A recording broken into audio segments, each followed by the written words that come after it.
तीसरा जो पॉइंट है वो यहाँ पर आ गया अभिव्यक्ति। अभिव्यक्ति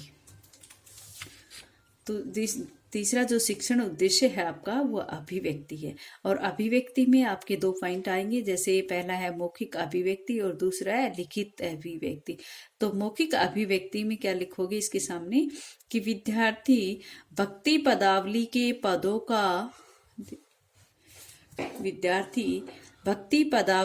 पदों का उतार चढ़ाव पूर्वक लय व गति के साथ मौखिक अभिव्यक्ति कर सकेंगे। अभिव्यक्त करने यानी कि बच्चा अभिव्यक्त करेगा तो कैसे कर, पद्य पाठ को जब वो पढ़ेगा तो उस बच्चे में ये सब बातें विकसित होंगी ना, और वो अपने आप इस बात को अभिव्यक्त करने की कोशिश करेगा।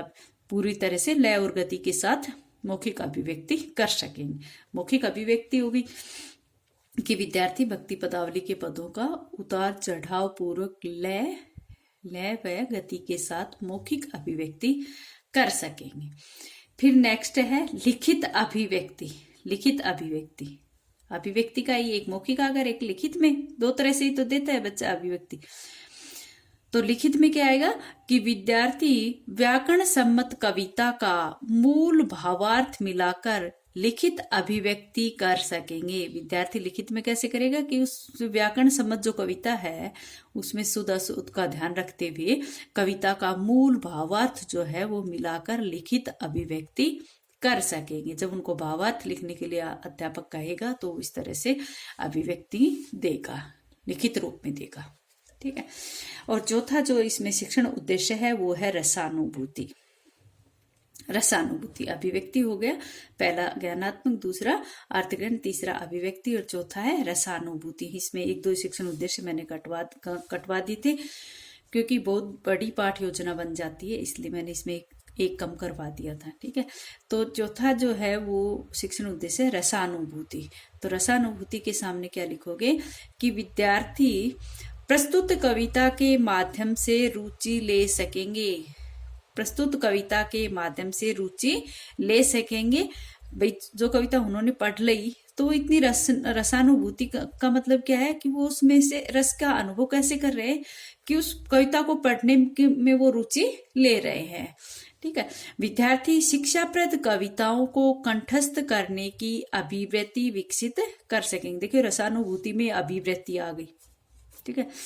विद्यार्थी शिक्षाप्रद कविताओं को कंठस्थ करने की अभिवृत्ति विकसित कर सकेंगे, यानी कि वो इतने रसलीन हो जाएंगे अपने आप ही कविता में वो रुचि लेने लगेंगे और शिक्षाप्रद जो कविताएं हैं उनको कंठस्थ करेंगे, मौखिक में याद करेंगे।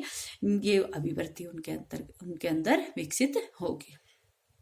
नेक्स्ट है विद्यार्थी भक्ति पदावली पदों का भाव विकसित कर सकेंगे। जो भी भक्ति पदावली कविता उन्होंने उनके पद जो पढ़े थे उनका क्या भावार्थ है उस भाव को भी विकसित कर सकेंगे। ये एक प्रकार से उनमें कौशल विकसित हो जाएगा, यानी कि अगर हम कहें तो यहाँ ये कौशलात्मक हो जाता है। और ये जो अपना उद्देश्य है, ये जो अपेक्षित व्यवहारगत परिवर्तन है, ये अभिवृत्ति में आ सकता है। ये वाला अभिवृत्त्यात्मक जो आता है अभिवृत्त्यात्मक, और ये आ जाता है कौशलात्मक में। लेकिन यहाँ पर कौशलात्मक का प्रयोग नहीं होता है, रसानुभूति का प्रयोग होता है काव्य में हमेशा, कविता पाठ में। ठीक है।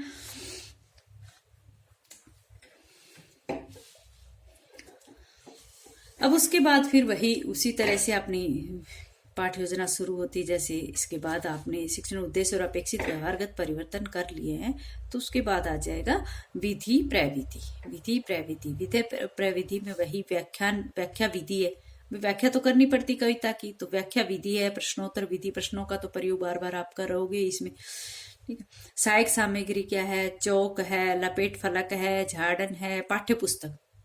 ध्यान रहे कि लैंग्वेज वाले जो भी लैंग्वेज वाले सब्जेक्ट होते हैं उसमें हमेशा पाठ्य पुस्तक का भी प्रयोग किया जाता है। ठीक है। पाठ्य पुस्तक के बिना आप गद्य और पद्य का आदर्श वाचन या सैसुर वाचन नहीं कर सकते, न ही बच्चों से अनुकरण वाचन करवा सकते। ठीक है। तो पाठ्य पुस्तक का भी प्रयोग यहाँ पर किया जाता है। पूर्व ज्ञान में क्या लिखना है? पूर्व ज्ञान में वही लिखना है जो आप हमेशा लिखते आते हो कि विद्यार्थी भक्ति पदावली के पदों के बारे में जानते हैं। जो भक्ति पदावली किसकी है, उसके बारे में, मीराबाई की है कि उसके बारे में बच्चे जानते हैं। ठीक है। फिर उसके बाद आता है प्रस्तावना प्रश्न। प्रस्तावना प्रश्न उसी प्रकार से एक क्रम संख्या यानी क्वेश्चनों की क्रम संख्या लिखते हुए, क्रम संख्या 1 2 3 4 5 ऑफ क्वेश्चन जो है वो समस्यात्मक होगा। यहाँ पर छात्र अध्यापिका क्रिया होगा, यहाँ पर छात्र क्रिया होगा। जैसे इसने लिख रखा है 500 पांडवों की पत्नी का क्या नाम था, यहाँ पर क्वेश्चन मार्क्स आएगा, ध्यान रहे सभी को। द्रौपदी, द्रौपदी की लाज किसने बचाई? श्री कृष्ण ने। श्री कृष्ण की प्रिय दासी कौन थी? मीराबाई। मीराबाई की रचनाओं के नाम बताओ, फिर उसमें आप बताओगे कि भक्ति पदावली, राम विहाग। तो इस तरह से वहां पर वो कहेगा कि भक्ति पदावली के बारे में आप क्या जानते हो, तो वो आपका होगा समस्यात्मक क्वेश्चन। और उसके बाद आप उद्देश्य कथन बोलोगे। अच्छा बच्चों, आज हम कक्षा में मीराबाई की जो भक्ति पदावली है उसके बारे में विस्तार से अध्ययन करेंगे। ठीक है। अच्छा बच्चों, आज इतना ही।